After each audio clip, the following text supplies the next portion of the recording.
Chapter 49। घर पहुंचते ही दादी जीजी का एग्जॉर्सिज्म शुरू कर देती है। मोमो और ओकरण भी दादी के साथ वहीं पर है। एग्जॉर्सिज्म बहुत ही जोर शोर से चल रहा है और दादी को कुछ ज्यादा ही मेहनत करना पड़ रहा है। आखिरकार एग्जॉर्सिज्म सेरेमनी खत्म होता है। सब लोग अपना अपना प्रेयर्स करते हैं। फिर दादी धीरे से टारो का मास्क हटाती है। मास्क हटाकर दादी देखती है जीजी के ऊपर ईवेल का कंट्रोल अभी तक है। वो कहता है तुम लोग बस अपना टाइम बर्बाद कर रहे हो।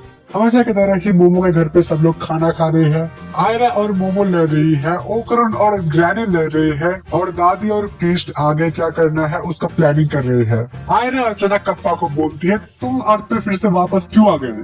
कप्पा जो गाय ले गया था उस गाय ने दूध देना बंद कर दिया है और वैसे भी वो जिस प्लेनेट पे रहते हैं वो प्लेनेट पूरा ही पानी के अंदर है, तो वहाँ पर तो वो दूध नहीं निकल सकते। लेकिन उसका बच्चे का जिंदा रहने के लिए दूध का जरूरत है, तो वो लोग फिर से अर्थ पे वापस आ गए। ओकरण बहुत एक्साइटेड हो चुका है और वो कप्पा को उसके प्लेनेट के बारे में और भी सवाल कर रहा है। जीजी के बॉडी से इविल आई को निकालने के लिए एक स्पेशल रिचुअल करने की जरूरत है, हयाशी परफॉर्मेंस। लेकिन इसके बाद भी कोई गारंटी नहीं है कि वो जीजी के बॉडी से इविल आई को पूरी तरीके से निकाल पाएंगे। लेकिन वो अगर ऐसा करने में कामयाब हो भी गए फिर भी जीजी के ऊपर इसका एक परमानेंट असर रह जाएगा। टारो अपने मुंह में कुछ गर्म डाल लेता है जिससे वो एकदम पीछे जाकर गिरता है। लेकिन गिरने के बाद वो अजीब बातें करने लगता है। ये बॉडी किसका है? मैं कहाँ पर हूँ? मोमो कहती है मजाक मत करो टारो। लेकिन टारो कहता है कि वो जीजी है। दादी सबको शांत करवाती है और टारो को धीरे से अपना मास्क हटाने के लिए कहती है और इस तरफ सारे लड़ाई के लिए एकदम तैयार है। टारो जैसे ही अपना मास्क हटाता है अंदर सच में जीजी ही था। किसी को कुछ समझ नहीं आ रहा है कि जीजी अचानक कैसे वापस आ गया। दादी थोड़ी देर सोचने के बाद मोमो को एक गिलास ठंडा पानी लाने के लिए कहती है और वो जीजी के मुंह पे पानी फेंक कर मारती है और जैसे ही जीजी के मुंह पे पानी पड़ता है वो फिर से इविल आई बन जाता है। इसके बाद दादी गरम सूप लेकर उसके मुंह पे मार देती है और जैसे ही वो गरम सूप इविल आई के मुंह पे पड़ता है जीजी वापस आ जाता है। चैप्टर 50। तो माजरा ये है कि अगर जीजी ठंडे पानी के कांटेक्ट में आएगा तो वो इविल आई बन जाएगा और अगर इविल आई गर्म पानी के कांटेक्ट में आएगा तो वो जीजी बन जाएगा।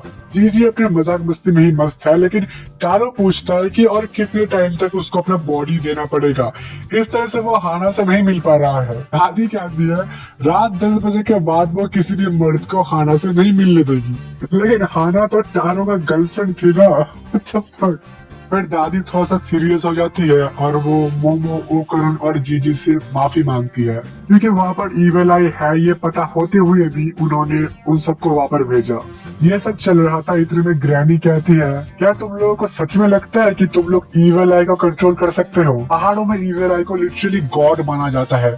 अगर किसी भी नॉर्मल इंसान को इविल आई पोजेस कर ले तो उस इंसान का बॉडी का हर एक टुकड़ा टूट कर बिखर जाता है। इसीलिए इविल आई ने स्पेशली जीजी के बॉडी को चुना और जिस इविल आई ने जीजी के बॉडी पे कंट्रोल किया है वो अभी बस एक बच्चा है। वो जैसे जैसे बड़ा होता जाएगा और ज्यादा पावरफुल होता जाएगा और तुम लोग उसको नहीं रोक पाओगे। दादी कहती है टारो का बॉडी ज्यादा दिन तक इविल आई को रोक कर नहीं रख पाएगा, हमें जल्दी से कोई रास्ता ढूंढना पड़ेगा। तब तक के लिए दादी सबको अपने साथ एक गर्म पानी का फ्लास्क रखने के लिए देती है ताकि जीजी अगर कभी इविल आई में ट्रांसफॉर्म हो जाए तो उसको संभाला जा सके। फिर सभी लोग अपने अपने घर जाने लगते हैं और मोमो सबको ही बाहर छोड़ने आती है। कप्पा अपने बेटे के साथ पास ही में एक डेयरी फार्म में रहने वाला है जो दादी ने अरेंज कर दिया है। लेकिन ओकरण अभी भी कप्पा के बारे में और भी चीजें जानना चाहता है कि वो कैसे रहते हैं, क्या खाते हैं, कैसे सांस लेते हैं। कप्पा के जाने के बाद आयरा भी अपने घर चली जाती है, लेकिन ओकरण, मोमो, प्रीस्ट, दादी और जीजी एक वैन में बैठे हुए हैं क्योंकि वो सभी हॉस्पिटल में जीजी के पेरेंट्स को देखने जा रहे हैं। इसका मतलब जीजी के पेरेंट्स को सैक्रिफाइस नहीं किया गया था और वो अभी तक जिंदा है। गाड़ी में पीछे के सीट पे ओकरण और मोमो एक साथ बैठे हैं। मोमो ओकरण के उंगली पे अपना उंगली रखती है। ओकरण को लगता है कि गलती से हाथ लग गया था तो वो अपना हाथ हटा लेता है और वो मोमो को सॉरी कहता है। वो कहती है अरे नहीं नहीं रखो तो अपना हाथ, और मोमो फिर से अपनी उंगलियों से ओकरण के हाथों के ऊपर कुछ तो करने लगती है। वो दोनों एक दूसरे की तरफ देखते हैं और इन दोनों के बीच रोमांस काफी अच्छे से डेवलप हो रहा है। ओकरण को नहीं समझ रहा था कि मोमो क्या करना चाहती है या फिर क्या कर रही है, लेकिन उसको भी अच्छा लग रहा था। तभी अचानक जीजी पीछे मुड़ता है क्योंकि टारो उसका बात नहीं सुन रहा था और जैसे ही जीजी पीछे मुड़ता है ये दोनों अपना हाथ हटा लेते हैं। फाइनली हॉस्पिटल पहुंचकर इतने दिनों बाद जीजी अपने पेरेंट्स से मिलता है। और वो भी अपने आंसू नहीं रोक पाता। ओकरन और मोमो दूर से ये देख रहे हैं और वो जीजी के लिए बहुत खुश है, लेकिन टारो को तो अपना बॉडी ही वापस चाहिए। जीजी के होम टाउन में कीटो फैमिली के मेंबर्स को अरेस्ट कर लिया गया है, लेकिन वो औरत बचकर भाग निकली है और वो मोमो के ऊपर बहुत ज्यादा गुस्सा है। और फिर हम लोग देखते हैं कि वो अपना स्किन उतार देती है। इतना टाइम से वो एक एलियन थी। चैप्टर 51। स्कूल जाते हुए ओकरन और मोमो मिलते हैं और ओकरन जीजी के बारे में पूछता है मोमो से। मोमो कहती है जीजी का एग्जॉर्सिज्म कोई साधारण एग्जॉर्सिज्म नहीं है। जीजी के एग्जॉर्सिज्म के लिए एक बहुत ही स्पेशल म्यूजिक का जरूरत है, हायासी परफॉर्मेंस। लेकिन प्रॉब्लम ये है कि इन दिनों आसपास कोई भी हायासी परफॉर्म नहीं करता। मोमो ओकरन से एक बात पूछने वाली थी, लेकिन तभी पीछे से मोमो के दोस्त आ जाते हैं। इतना सब कुछ होने के बाद मोमो अपने पुराने स्कूल के दोस्तों को देखकर काफी खुश थी। वो लोग मोमो और ओकरन को उस वोल्केनो के बारे में बताने लगते हैं, उस स्पेसशिप के बारे में बताने लगते हैं, लेकिन इनको क्या पता ये दोनों तो वहीं पर ही मौजूद थे। दूसरी तरफ आयरा अपने क्लास में घुसने से हिचकिचा रही है कि आखिरी बार पूरे क्लास के सामने उसने जो कन्फेस किया था उसके बाद कोई भी उससे बात करना नहीं चाहता। आयरा क्लास के सामने ही खड़ी रहती है, लेकिन इतने पीछे से मोमो और ओकरन आते हैं और आयरा को अपने साथ घसीट कर ले जाते हैं। लेकिन आयरा अभी भी मोमो को अपना दोस्त मानने से इनकार कर देती है। मोमो कहती है मैंने तुम दोनों को यहाँ पर लाया है एक बात पूछने के लिए, क्या तुम दोनों मेरे साथ मेरे घर पे रहोगे? क्योंकि अगर जीजी गलती से इविल आई बन जाता है तो वो अकेली तो उसको संभाल नहीं पाएगी और दादी हर वक्त घर पे नहीं रह सकती। ओकरन और आयरा ये सुनकर बहुत ज्यादा खुश हो जाते हैं, क्योंकि ओकरन को मोमो के साथ रहने को मिलेगा और आयरा को ओकरन के साथ। लेकिन वो ये बात मोमो को दिखाना नहीं चाहते थे, तो वो बहुत सारे बहाने बनाने लगते हैं। मोमो कहती है अगर तुम लोगों को इतनी ही प्रॉब्लम है तो फिर रहने दो, लेकिन तभी वो दोनों चीख कर कहते हैं हम आएंगे। मोमो आयरा से कहती है अगर मेरे वजह से तुम्हारे और तुम्हारे दोस्तों के बीच कुछ प्रॉब्लम हो रहा है तो तुम्हें मेरे साथ रहने का जरूरत नहीं आएगा। आयरा कहती है इसमें तुम्हारी गलती नहीं है, मेरी गलती है। इस तरफ मोमो के घर पे जीजी के बॉडी से टारो पूरी तरीके से निकल जाता है। वो सील्ड इविल आई से जीजी को और प्रोटेक्ट नहीं कर सकता, तो इसके बाद से जीजी को खुद बहुत ज्यादा ध्यान रखना पड़ेगा कि वो ठंडे पानी को ना छुए। मोमो ओकरन और आयरा को लेकर घर वापस आ जाती है और आयरा को देखते ही जीजी काम पे लग जाता है। वो अपना फ्लर्ट करना शुरू कर देता है। दादी सबको ये गर्म पानी का फ्लास्क देती है और सिचुएशन समझा देती है। दादी खाना बनाकर लाती है और हमेशा की तरह सब लोग एक साथ खाना खाने बैठे हैं। जीजी और ओकरन भी अपने गेम्स खेलने की बातें कर रहे हैं। दादी ओकरन को सोया सॉस का बोतल पास करने के लिए कहती है। ओकरन सोया सॉस का बोतल उठाता है, लेकिन सोया सॉस का एक बूंद जीजी के हाथों पे गिर जाता है और एक ही सेकंड के अंदर जीजी इविल आई में ट्रांसफॉर्म होता है और पूरा खाने का टेबल सब कुछ उलट देता है। चैप्टर 52। मोमो के घर के अंदर बहुत जोरदार लड़ाई शुरू हो चुका है। आयरा ट्रांसफॉर्म हो चुकी है, ओकरन ट्रांसफॉर्म हो चुका है। दादी, मोमो, ग्रैनी सब लोग मिलकर इविल आई को रोक रहे हैं। आयरा इविल आई का हाथ पकड़ लेती है और मोमो अपने पावर से उसको रोक कर उसके ऊपर गर्म पानी डाल देती है और जीजी फिर से वापस आ जाता है। जीजी सबसे माफी मांगता है। आयरा उसको लेक्चर दे रही है और ग्रैनी उसको लकड़ी के पट्टे से मार रही है। इस सब के अंदर ओकरन को ही सबसे ज्यादा चोट आया है। मोमो ओकरन को संभाल रही है। जीजी दूर से ओकरन से माफी मांगता है। मोमो कहती है जीजी हर एक छोटे बात पे तो नजर नहीं रख सकता, इस तरह से तो कल सुबह तक भी हमारा घर नहीं टिकने वाला। उनका डिस्कशन चल रहा था, लेकिन बीच में से 4 अजीब आदमी वहाँ पर आ जाते हैं। दादी उनसे कहती है अगर तुम लोग घुसपैठिए हो तो यहाँ से चले जाओ, और वो लोग चले भी जाते हैं। कौन थे? मोमो चिल्लाकर सबको अपने आप को संभालने के लिए कहती है, लेकिन आयरा इसको सीरियसली ले लेती है। आयरा कहती है तुम कौन हो ऑर्डर्स देने वाली, इस ग्रुप का लीडर तो मैं हूँ। और वो दोनों फिर से अपने आप में ही लड़ने लग जाते हैं और ओकरन उन दोनों को संभालने की कोशिश कर रहा है। इस सब के बीच वो 4 अजीब आदमी फिर से वापस आ जाते हैं। वो पूछते हैं क्या यही शिको अयाशी का घर है? दादी कहती है हाँ, क्या हुआ? ये 4 अजीब आदमी यहाँ पर हयाशी परफॉर्म करने आए हैं। और ये बात सुन के दादी, ओकरन, मोमो, ग्रैनी, आयरा, जीजी सब लोग चौंक गए हैं। वो लोग अपना सेटअप लगाते हैं और दादी भी तैयार होकर आती है। मोमो और बाकी सब भी बहुत ही एक्साइटेड है, क्योंकि वो लोग हयाशी ऐसा तो एक्सपेक्ट नहीं कर रहे थे। दादी कहती है लेकिन ये लोग तो स्पीड मीडियम्स भी नहीं है। लेकिन इनके आवाज में इतना ज्यादा ताकत है कि ये मुर्दों के दुनिया तक पहुंच सकता है, और जितना कम स्पीड सेंसिटिव होंगे उतना ही ज्यादा बढ़िया। एग्जॉर्सिज्म का सारा तैयारी हो चुका है, सब कुछ एकदम तैयार है। मोमो और ओकरण भी एकदम एक्साइटेड है और वो लोग अपना गाना शुरू करते हैं। भाई जो पावरफुल गाना वो गाते हैं, मोमो ओकरण आयरा एकदम हैरान है कि वो क्या सुन रहे हैं। सब लोग एकदम पूरे जोश में है और हेडबैंगिंग शुरू कर देते हैं, और जीजी के ऊपर भी एग्जॉर्सिज्म का असर होना शुरू हो जाता है। चैप्टर 53। मोमो ओकरण और आयरा इस कॉन्सर्ट को बहुत ज्यादा एंजॉय कर रहे थे, लेकिन दादी बहुत स्ट्रगल कर रही थी। दादी मोमो को कहती है जीजी को एक जगह पर पकड़ कर रखे। मोमो अपने पावर से जीजी को पकड़ लेती है। जीजी अचानक कहने लगता है उसको मत मारो, इविल आई को मत मारो, मैंने उसे प्रॉमिस किया था मैं उसके साथ खेलूंगा। वो बस कुछ दोस्तों के साथ खेलना चाहता था। वो सालों तक एक अंधेरे पिंजरे में बंद रहा है, जब उसको आजादी मिला तब बस उसके मौत के लिए। और जीजी ये सब कहते हुए रोने लगता है। वो इविल आई के लिए सच में दिल से बुरा फील कर रहा था। जीजी बहुत ज्यादा रिक्वेस्ट करने लगता है कि प्लीज उसको मत मारो, मैं अपना पूरा ख्याल रखूंगा, मैं ठंडे पानी से बहुत दूर रहूंगा, प्लीज उसको मत मारो। दादी उठकर वो आग बुझा देती है। वो एग्जॉर्सिज्म रुक जाता है। दादी कहती है वो इविल आई को अपने परिवार के अंदर वेलकम करेगी, और सब लोग चौंक गए हैं कि दादी क्या कह रही है। मोमो दादी से पूछती है क्या आप श्योर हो आप ये करना चाहती है? आयरा कहती है तो फिर क्या पूरा जिंदगी ही जीजी को ऐसे संभाल कर रखना पड़ेगा हमको? ओकरण कहता है मैं खुद को और ज्यादा स्ट्रॉन्ग बनाऊंगा ताकि मैं इविल आई से फाइट कर सकूं। अगर मैं इविल आई को हरा पाऊं तो फिर बहुत ज्यादा प्रॉब्लम नहीं होना चाहिए। आयरा ओकरण से कहती है अगर तुम सच में ऐसा करने जा रहे हो तो फिर तुम कभी भी चैन से नहीं सो पाओगे ओकरण, तुम्हारा जिंदगी हमेशा खतरे में रहेगा। ओकरण कहता है लेकिन जीजी मेरा दोस्त है, और मोमो भी ओकरण का साथ देती है कि हम दोनों ही ट्रेनिंग करेंगे। और आयरा और मोमो फिर से लड़ने लग जाते हैं। जीजी ओकरण के बातों से बहुत ज्यादा खुश हो जाता है और वो ओकरण को हक करने जाता है, लेकिन तभी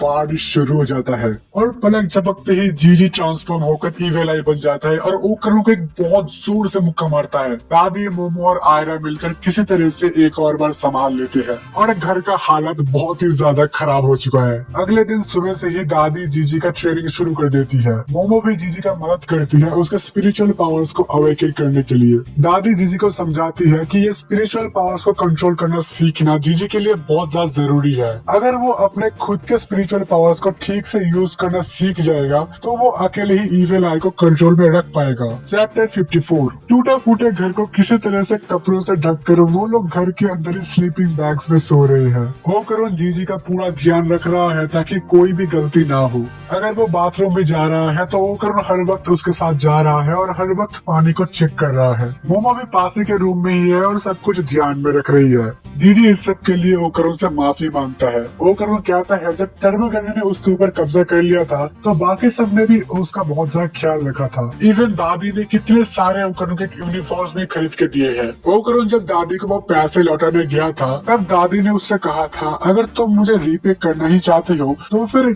जब किसी और को मदद का जरूरत होगा तब उसका मदद करना। जीजी और ओकरण वहीं पे खड़े होकर कुछ और बातें करते हैं, कुछ और दादी के तारीफें करते हैं, और ये सब करते करते सुबह हो चुका है। आयरा सबसे पहले नींद से उठती है, अपना बाल सेट करती है और खाना खाती है। बाकी सब भी तब तक उठ चुके थे और सब लोग खाना खाने बैठे हैं, लेकिन इस बार सब लोग शांति से आराम से खाना खाते हैं। फिर ओमकरण, आयरा और मोमो स्कूल के लिए निकल जाते हैं, लेकिन जीजी घर पे ही रहता है क्योंकि उसके लिए अभी बाहर निकलना काफी खतरनाक है। पूरे रास्ते में जाते हुए ही आयरा और मोमो लड़ाई करते हुए जाते हैं, लेकिन ओमकरण को समझ आ रहा था कि लड़ाई करते ही सही, लेकिन उन दोनों का दोस्ती धीरे धीरे हो रहा था। क्लास में बैठकर मोमो अपने दोस्तों से बात कर रही है और वो कहती है कि वो एक पार्ट टाइम जॉब करेगी क्योंकि उसको अपना टूटा घर भी फिक्स करना है और उसको एक फोन भी चाहिए। मोमो के दोस्त मोमो को एक कैफे के बारे में बताती है जहाँ पर शायद से उसको एक जॉब मिल सकता है। स्कूल खत्म होने के बाद मोमो के दो दोस्त ओकरण के क्लास के सामने आते हैं और ओकरण को बताते हैं मोमो आज एक पार्ट टाइम जॉब करने वाली है तो आज उसको अकेले ही घर जाना पड़ेगा। ओकरण कहता है ठीक है मैं अकेले चला जाऊंगा, लेकिन वो दोनों ओकरण को अपने साथ खींच कर ले जाते हैं।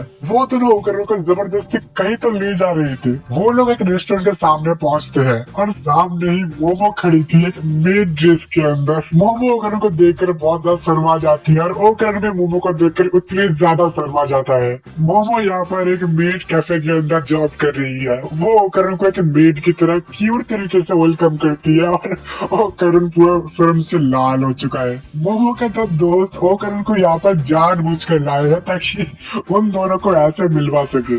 मोमो उनके सामने गाना गाते हुए चाय सर्व करती है और वो शर्म के मारे पागल हो जा रही है और आखिर में वो लोग एक साथ एक क्यूट सा डांस करके फोटो भी खिंचाते हैं। चैप्टर 55।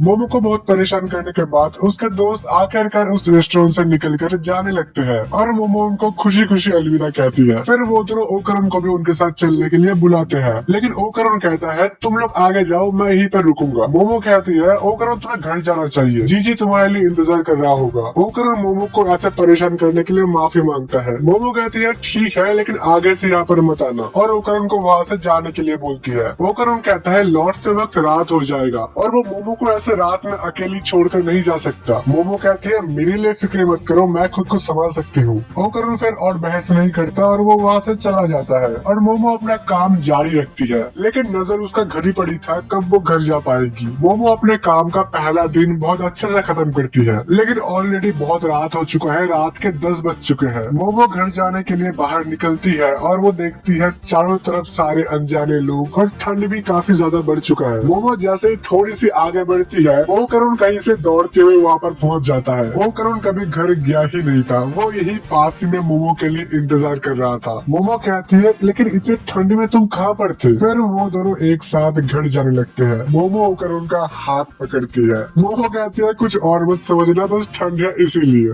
इस तरफ घर में जीजी का ट्रेनिंग बहुत अच्छे से चल रहा है और वो प्रोग्रेस भी काफी जल्दी कर रहा है। दादी फिर एक लेवल और आगे बढ़ती है। वो मानजीरो को गर्म पानी तैयार रखने को कहती है और वो एक सोया सॉस का बोतल ले आती है। वो जीजी के ऊपर टेस्ट अभी के अभी करने वाली है। दादी जीजी को अपना पूरा जोर लगाकर कंसंट्रेट करने को कहती है और मानजीरो भी गर्म पानी लेकर एकदम तैयार है। दादी जीजी के हाथों के ऊपर एक बूंद सोया सॉस गिराती है और एकदम से इविल आई बाहर आने का कोशिश करने लगता है, लेकिन जीजी भी इस बार हार नहीं मानता और एक्चुअली जीजी इविल आई को रोकने में कामयाब हो भी जाता है, वो भी अकेली ही। लेकिन जीजी इविल आई को बहुत ही मुश्किल से ही रोक पाया और इतने में ही उसका पूरा ताकत ही खर्च हो चुका है। दादी कहती है जो भी हो, लेकिन तुम इविल आई को रोकने में कामयाब रहे। मोमो घर लौटती है और दादी सीधे ही पूछती है इतने रात तक वो कहाँ पर थी? किसी को भी इस जॉब के बारे में पता नहीं था और मोमो भी नहीं बताती, लेकिन आयरा उन दोनों को एक साथ देखकर पूछती है तुम दोनों इतनी रात तक एक साथ कहाँ पर थे? और जीजी भी दौड़कर मोमो की तरफ भी आ रहा था और जीजी आयरा से टकरा जाता है और टकराते ही आयरा से हाथों से ड्रिंक जीजी के गालों पर गिरता है और वो एकदम से ट्रांसफॉर्म हो जाता है। सब लोग पानी के साथ तैयार थे, लेकिन इस बार इविल आई ट्रांसफॉर्म होते ही अपने चारों तरफ एक शील्ड बना लेता है और किसी का भी पानी इविल आई को टच नहीं कर पाता। इससे पहले कोई और कुछ और कर पाता, इविल आई सिर्फ मोमो को अपने शील्ड के अंदर ट्रैप कर लेता है और बाकी सब बाहर है। ओकरन चिल्लाता है इविल आई तो मोमो को छोड़ दो, मुझसे लड़ो। दादी एक शील्ड लगाने की कोशिश करती है, लेकिन वो शील्ड भी काम नहीं करता।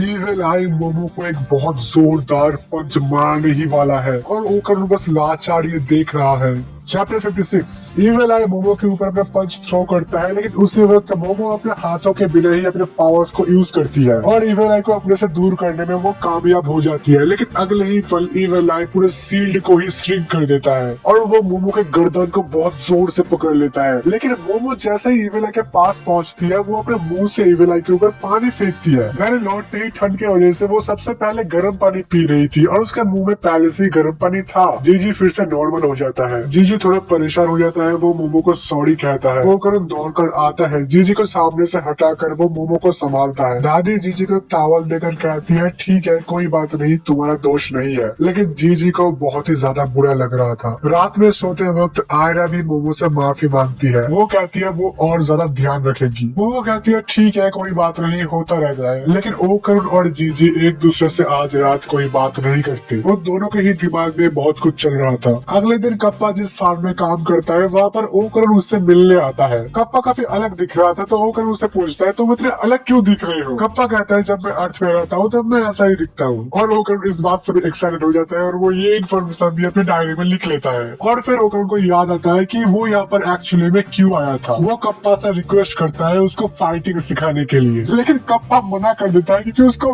वायलेंस पसंद नहीं। ऊपर से वो ओकरण से अपने फार्म का भी काम करवाता है। ओकरण घर लौट आता है। जीजी और दादी वही पड़ी थे, लेकिन जीजी और ओकरुन एक दूसरे को फिर से इग्नोर करते हैं। मानजीरो और दादी अकेले में जीजी का सिचुएशन डिस्कस कर रहे हैं, क्योंकि कल जो हुआ था मोमो बस लक की वजह से बच गई थी। अगली बार क्या होगा कोई गारंटी नहीं है। दादी फिर बहुत सोचने के बाद कहती है वो जीजी के बातों को समझती है, लेकिन जो नहीं हो सकता वो नहीं हो सकता, भले ही वो कितना ही दुख की बात क्यों ना हो। इस तरफ घर के बाहर होकर अकेले ही एक बुक से मार्शल आर्ट प्रैक्टिस कर रहा है। वहाँ पर ग्रैनी आकर कहती है रात में ऐसे नाच क्यों रहे हो? ओकरुन कहता है मैं नाच नहीं रहा हूँ, मैं प्रैक्टिस कर रहा हूँ। मैं बहुत ज्यादा गुस्से में हूँ और मैं इविल आई को एक सबक सिखाना चाहता हूँ। ग्रैनी ओकरुन को अजीब तरह से देखती है और वो कहती है क्या तुम मुक्का मारना सीखना चाहते हो या फिर तुम एक्चुअली में स्ट्रॉन्ग बनना चाहते हो? ओकरुन कहता है क्या फर्क है, एक ही तो बात है। ग्रैनी कहती है नहीं, अलग चीज है। अगर तुम मुक्का मारना सीख जाओगे तो तुम स्ट्रॉन्ग नहीं बन जाओगे। इविल आई का टेक्निक तुमसे बहुत ज्यादा एडवांस है। ओकरुन कहता है तो फिर मैं क्या करूँ? ग्रैनी कहती है क्या तो भूल गए तुम्हारे पास किसके पावर्स है? और फिर रात में ही वो दोनों कहीं पे निकल जाते हैं। आयरा उन दोनों को देख लेती है और वो उन दोनों को फॉलो करने लगती है। चैप्टर 57। दादी कहती है तुम्हारे पास मेरे पावर्स होते हुए भी तुम इतने वीक कैसे हो सकते हो? इस बात से मुझे बहुत चिढ़ होता है। दादी ओकरुन को एक बंद पड़े बिल्डिंग के अंदर ले जाने लगती है। तभी पीछे से आयरा वहाँ पर आ जाती है और वो कहती है तुम लोग यहाँ पर क्या कर रहे हो? ग्रैनी ओकरुन से कहती है उस बेवकूफ को छोड़ो, जल्दी चलो। जिससे आयरा गुस्सा हो जाती है और वो दादी को पैरों के नीचे पकड़कर पीटने लगती है। ओकरुन उन दोनों को रोकता है और आयरा को पूरा सिचुएशन समझाता है। आयरा कहती है मुझे भी स्ट्रॉन्ग बनना है, मैं भी तुम्हारे साथ चलूंगी। वो तीनों फिर एक म्यूजिक रूम के अंदर पहुंचते हैं। रात में वो जगह काफी डरावना लग रहा था। दादी पियानो पे एक नोट बजाती है, फिर वो ओकरुन को हर एक नोट पे कूदने के लिए कहती है। दादी कहती है ये है तुम्हारे लड़ाई का रिदम, अब इविल आई का रिदम देखना चाहोगे? और ये कहकर दादी बहुत तेजी से पियानो बजाने लगती है। दादी समझाती है ये तुम्हारे और इविल आई के बीच का डिफरेंस है, तुम जितने में एक मूवमेंट करते हो इविल आई उतने में 5 करता है। ओकरुन कहता है ओ इसका मतलब वो तुमसे भी ज्यादा फास्ट है। दादी कहती है मैं उसे 10 बिलियन टाइम्स ज्यादा फास्ट हूँ। दादी कहती है एक्रोसिल की एक बीट के अंदर 4 अलग अलग मूव्स कर सकती है और इविल आई भी 4 ही कर सकता है, लेकिन उसके सील के अंदर 10 बार और तुम सिर्फ 2 बार कर सकते हो। वो लोग बात कर ही रहे थे, लेकिन वहाँ पर अचानक बहुत जोर जोर से म्यूजिक इंस्ट्रूमेंट्स बजना शुरू हो जाता है। आयरा ओकरुन को कहीं पे कुछ नहीं दिख रहा था, लेकिन ग्रैनी कहती है वो लोग यहाँ पर आ चुके हैं। फिर अचानक कहीं से 6 बहुत ही बड़े सर वाले म्यूजिशियन वहाँ पर अपीयर हो जाते हैं। आयरा कहती है ओकरुन आई थिंक हमें ऐसे चलना चाहिए। ओकरुन भी कहता है हाँ सही कहा। तभी एक म्यूजिशियन पियानो का एक नोट बजाता है और एक बहुत बड़ा धमाका होता है। वो म्यूजिशियन जैसे जैसे म्यूजिक बजा रहे थे उस म्यूजिक के अक्षर असलियत में निकल कर आ रहे थे और वो सारे अक्षर एक बॉम्ब है। ग्रैनी कहती है अब तुम्हारा ट्रेनिंग शुरू होता है, तुम्हें इन सबको डॉच करना है। वो पूरा रूम उन अक्षरों से भर चुका है। आयरा कहती है हम इन अक्षरों को कैसे डॉच कर सकते हैं? Chapter 58। Okarun Aira versus 6 musician spirit. लड़ाई शुरू हो चुका है। अचानक वो सब लोग टेलीपोर्ट होकर खेतों के बीच पहुंच जाते हैं। आयरा और ओकरुन के चारों तरफ काउंटलेस बॉम्ब फटना शुरू हो चुका है। आयरा फिर भी उन बॉम्ब से बच पा रही है, लेकिन ओकरुन अभी भी बहुत स्लो है। वो स्पिरिट अपने म्यूजिक का स्पीड और भी फास्ट कर देते हैं, जिससे वो बॉम्ब और भी तेजी से फटना शुरू हो जाता है। लेकिन आयरा भी काफी फुर्तीली है और वो अभी भी उन बॉम्ब को डॉच कर पा रही है। ओकरुन भी जैसे तैसे उन बॉम्ब से बच रहा है, लेकिन उसको ऑलरेडी काफी ज्यादा चोट लग चुका है। अचानक ओकरुन रुक जाता है। वो अपनी जगह से हिल नहीं पा रहा है, क्योंकि उसको एक ऐसा अक्षर छू गया है जिस अक्षर की वजह से वो अपनी जगह से नहीं हिल सकता और ओकरुन के ऊपर एक साथ बहुत सारे बॉम्ब फट जाते हैं। आयरा चिल्लाकर उन स्पिरिट्स का ध्यान अपने तरफ खींचती है और उनको ओकरुन से दूर ले जाती है। ओकरुन का हालात बहुत ही खराब है। ओकरुन कहता है मैं काफी लड़ाइयाँ लड़ चुका हूँ, मुझे लगा था कि मैं पहले से तो बेहतर बन चुका हूँ, लेकिन नहीं। ग्रैनी ओकरुन को कहती है इन सारे फालतू बातों को छोड़ो और रिदम पे ध्यान दो। वो स्पिरिट्स अपने रिदम बढ़ाने वाले हैं। आयरा ज्यादा देर तक उनको नहीं संभाल पाएगी और वो ओकरुन को कहती है किसी म्यूजिक के बारे में सोचो और उस म्यूजिक के बीट के साथ अपने बॉडी को हिलाओ। ओकरुन को फिर वो हायाशी परफॉर्मेंस याद आता है। दूसरी तरफ आयरा भी बहुत ज्यादा स्ट्रगल कर रही है और वो बेयरली ही अपने आप को बचा कर रख पा रही है। अचानक आयरा के पैर एक गड्ढे में पड़ जाते हैं और आयरा का मूवमेंट एकदम ही रुक जाता है और हजारों में बॉम्ब उसी की तरफ आ रहे हैं। वो सारे बॉम्ब एक साथ ब्लास्ट होता है, लेकिन उससे पहले ही ओकरुन आयरा को बचा लेता है। वो स्पिरिट्स अपने अटैक्स जारी रखते हैं और स्पीड भी इंक्रीज कर देते हैं। लेकिन इस बार ओकरण उन सभी को डॉज कर पा रहा था। ओकरण के दिमाग में उस हयाशी परफॉर्मेंस का रॉक म्यूजिक ही बज रहा है और वो उसी रिदम के साथ अपने बॉडी को मूव कर रहा है जैसे वो हेडबैंगिंग कर रहा था। दादी भी ओकरण से बहुत ज्यादा इम्प्रेस्ड है कि हाँ यही तो चाहिए था। आयरा एक म्यूजिशियन जो उनके रिदम को कंट्रोल कर रहा था उसके गर्दन को पकड़कर नीचे पटक देती है और अभी आयरा और ओकरण को बारी है अटैक्स करने का।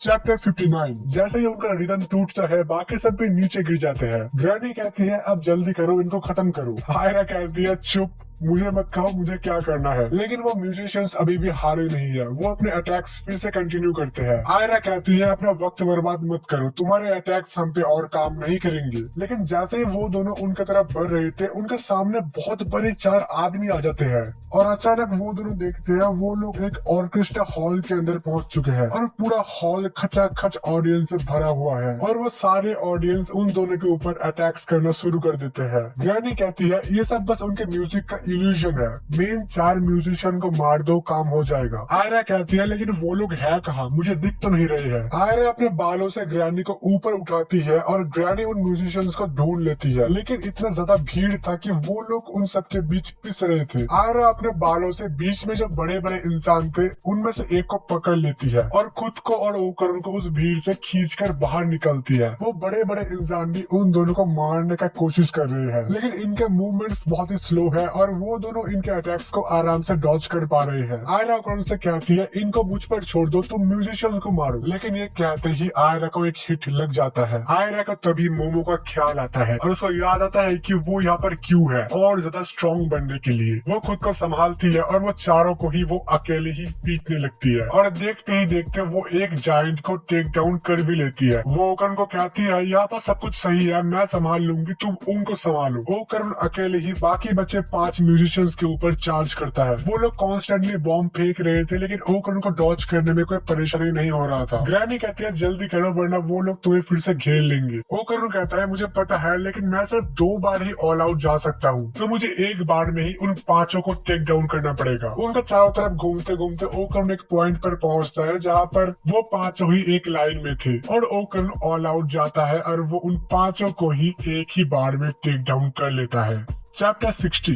ओकरण उन सबको हरा देता है और वो सभी म्यूजिशियंस फिर से पिक्चर फ्रेम्स में बदल जाते हैं। दूसरी तरफ आयरा भीड़ के अंदर बहुत ही बुरी फंस चुकी थी लेकिन वो भीड़ भी गायब हो जाता है। वो ओपेरा हॉल भी गायब हो जाता है और वो दोनों फिर से उस रूम के अंदर ही वापस आ जाते हैं। आयरा पूछती है क्या हमने उनको हरा दिया। ओकरण दौड़कर आयरा के पास आता है और वो पूछता है क्या तुम ठीक हो और शुक्रिया उनको हराने के लिए। आयरा ओकरण की इस बात से काफी खुश हो जाती है और वो कहती है अरे नहीं हराया तो तुमने। उनके बीच से ग्रैनी चलकर आती है और वो कहती है तुम दोनों को तो मुझे थैंक्स कहना चाहिए। और आयरा और ग्रैनी का झगड़ा फिर से शुरू हो जाता है। वो ओकरण ग्रैनी को थैंक्स कहता है और वो कहता है कि अब मुझे रिदम का खेल समझ आ चुका है और मैं पहले से बहुत ज्यादा स्ट्रॉन्ग बन चुका हूँ। लेकिन ग्रैनी कहती है तुमने जो सीखा है वो बस मेरे पावर्स का एक छोटा सा टुकड़ा है, मेरे पावर्स इससे बहुत ज्यादा है। आयरा पूछती है तो फिर ये म्यूजिशियंस आखिर थे कौन। दादी फिर एक्सप्लेन करती है वो बस इस म्यूजिक रूम का एक कलेक्टिव डर का स्पिरिचुअल फॉर्म है। अगर तुम रात के 2 बजे यहाँ पर आकर पियानो बजाते हो तो वो लोग अपीयर होंगे लेकिन अगर तुम मरते हो तो तुम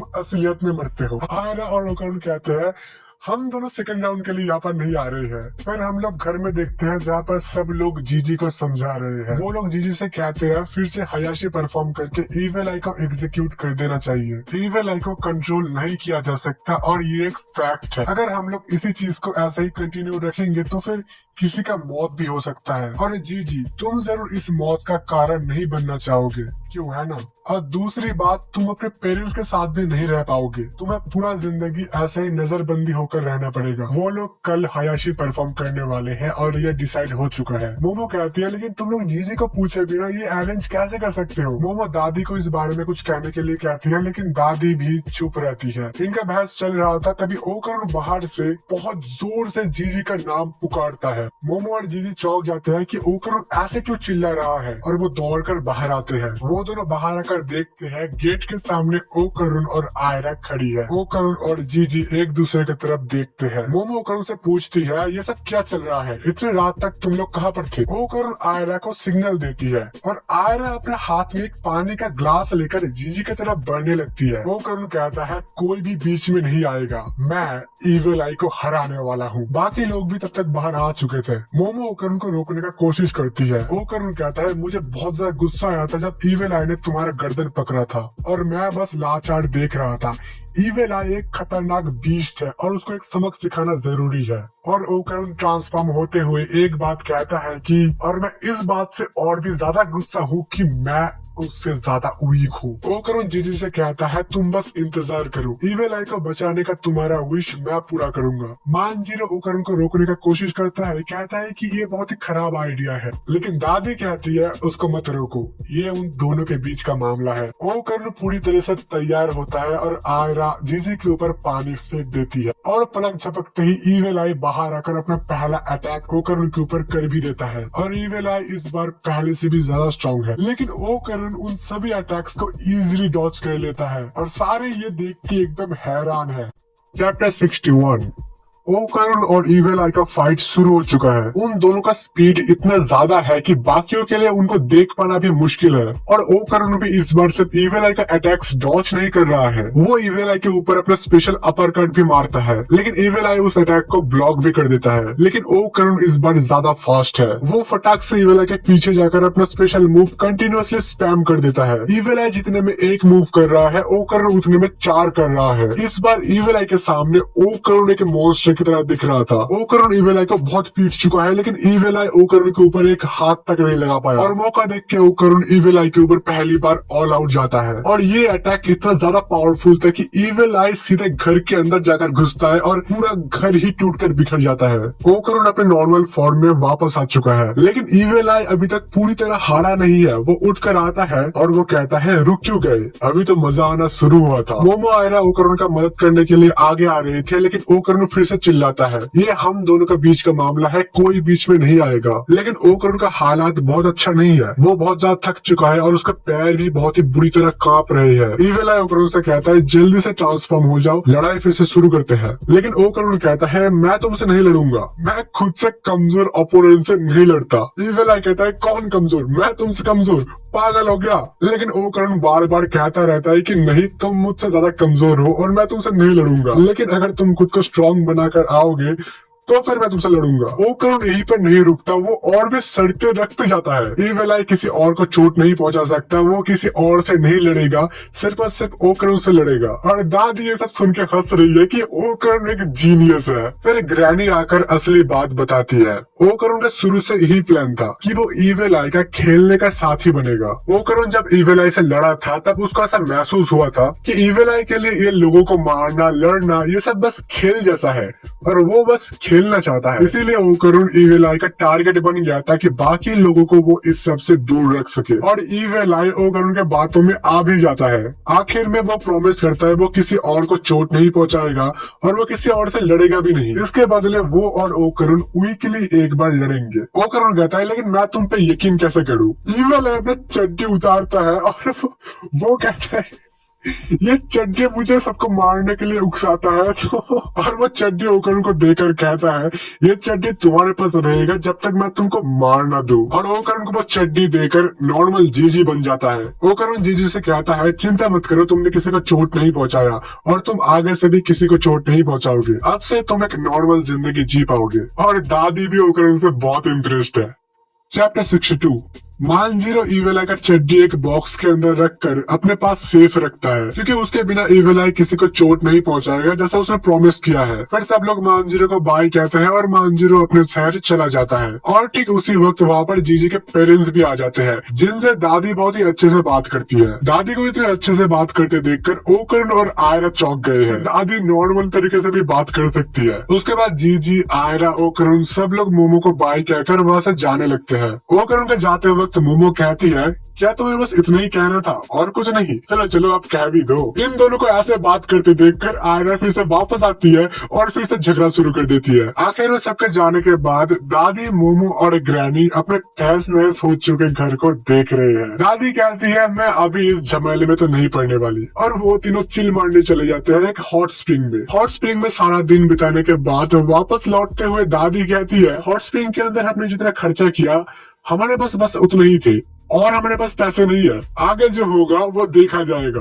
मोमो कहती है, आप इतने इरिस्पॉन्सिबल कैसे हो सकती हो? वो दोनों जैसे घर लौटते हैं उनके सामने एक अजीब सा चीज खड़ा है और एक पल भी बर्बाद ना करते हुए वो दोनों ही एक साथ उसके ऊपर लात मार देते हैं। लेकिन वो दोनों सामने देखते हैं तो वहाँ पर आयरा, ओकरुन और कप्पा एलियन भी है। तो ये सभी लोग मोमो का घर ठीक करने आए हैं और ये एलियन एक बिल्डर एलियन है जो उनका मदद करने आया है। मोमो उसको लात मारने के लिए माफी मांगती है। वो एलियन कहता है, इतने खूबसूरत लड़कियों से मार खाना मेरा सौभाग्य है। दादी बीच में से बोलती है, तुम लोगों को किसने कहा मुझे मदद का जरूरत है? चुपचाप अपने पैर चलाओ और यहाँ से निकलो। मोमो साइड से आकर कहती है, दादी के बातों को सीरियसली मत लो, हमें सच में मदद की जरूरत है। और वो दादी को भी चुप करने के लिए मना ही लेती है। तो वो बिल्डर एलियन अपने साथ एक स्पेशल मटेरियल भी लाया है जिससे वो लोग कुछ भी बना सकते हैं। तो इससे उनका घर काफी आसानी से बन जाएगा। जैसे क्ले से चीजें बनाते हैं वो सभी मिलकर मोमो का घर भी वैसे ही बनाने लगते हैं और देखते ही देखते घर जैसा था बिल्कुल ही वैसा ही बनने लगता है। चैप्टर 63। पूरा रात लग जाता है लेकिन मोमो का घर जैसा था बिल्कुल वैसा ही बनकर तैयार हो चुका है। दादी कप्पा एलियन को थैंक यू कहती है और मोमो भी आयरा और ओकरुन को थैंक्स कहती है। ओकरुन कहता है, ये घर भी मुझे अपने घर जैसा ही लगने लगा था, इस घर को पहले जैसा बनाना तो मेरा ड्यूटी था। फिर आखिरकार एक और बार सब लोग एक दूसरे का गुड बाय कहते हैं और अपने अपने घर जाते हैं। अगले दिन सुबह सुबह जीजी और उसके पेरेंट्स मोमो के घर वापस आए हैं। वो लोग भी मोमो का घर बनाने में मदद करने आए थे लेकिन वो तो पहले ही बन चुका है। मोमो और जीजी एक साथ स्कूल जा रहे हैं। मोमो जीजी से ईविल आई के बारे में पूछती है। जीजी कहता है, एक्चुअली वो 2-3 बार ईविल आई में ट्रांसफॉर्म हो चुका है लेकिन ईविल आई ने अपना प्रॉमिस रखा है और उसने किसी को चोट नहीं पहुंचाया। और इस बार जीजी ईविल आई से एक कनेक्शन भी फील कर रहा था। ईविल आई में ट्रांसफॉर्म होते ही जीजी पूरी तरीके से अपना होश नहीं खो रहा था। मोमो कहती है, ठीक है लेकिन अगली बार अगर ऐसा कुछ होता है तो हमें बताना जरूर। फिर एकदम से जीजी मोमो को उसे क्रश के बारे में पूछता है और मोमो गुस्सा हो जाती है। और फिर अगले ही पल जैसे ही जीजी और लड़कियों को देखता है वो उनके साथ भी फ्लर्ट करना शुरू कर देता है। मोमो जीजी को छोड़कर आगे जा रही थी लेकिन जीजी अचानक ईविल आई में ट्रांसफॉर्म हो जाता है क्योंकि किसी ने उसको ठंडा जूस पिला दिया है। मोमो किसी तरह से ईविल आई को वहाँ से खींच कर ले आती है और वो ईविल आई को कहती है, फिर से जीजी बन जाओ। लेकिन ईविल आई ट्रांसफॉर्म होने से मना कर देता है और वो सीधे फुटबॉल खेलने फुटबॉल फील्ड में घुस जाता है। मोमो कहीं से कुछ गर्म ढूंढने का कोशिश करते हैं लेकिन उसको कहीं पे कुछ नहीं मिलता। ईविल आई को लेकर ही मोमो क्लास के अंदर बैठी है। मोमो के अलावा जीजी का वो स्पिरिट फॉर्म कोई और नहीं देख सकता तो किसी को कुछ पता भी नहीं चल रहा। लेकिन ईविल आई को संभाल कर रख पाना मोमो के लिए बहुत ही मुश्किल होता जा रहा है। मोमो कैंटीन में भी जाती है लेकिन वहाँ पर भी कोई गर्म सूप वगैरह कुछ नहीं है। फिर मोमो ईविल आई को थोड़ी देर शांत रखने के लिए खाना ही खिला देती है और वो मजे से खा भी लेता है। मोमो के दोस्त मोमो से पूछते हैं, जीजी आज इतना अजीब बिहेव क्यों कर रहा है? दूसरी दोस्त कहती है, शायद जीजी को उस अपार्टमेंट स्पिरिट ने पोजेस कर लिया है। मोमो पूछती है, अपार्टमेंट स्पिरिट ये क्या है? फिर मोमो के दोस्त मोमो एक्सप्लेन करते हैं, पास के एक अपार्टमेंट के अंदर कुछ दिनों से बहुत ही पैरानॉर्मल एक्टिविटीज हो रही है और मोमो को एकदम से ध्यान आता है कि शायद वहाँ पर ओकरुन का एक और गोटा मिल सकता है। और यहीं पर चैप्टर खत्म होता है। तो भाइयों बताओ चैप्टर कैसा था, और यहाँ तक वीडियो देख चुके तो लाइक कर दो और चैनल को भी सब्सक्राइब नहीं किया तो सब्सक्राइब कर लेना। मैं तुमसे मिलता हूँ नेक्स्ट वीडियो में, तब तक के लिए सायोनारा।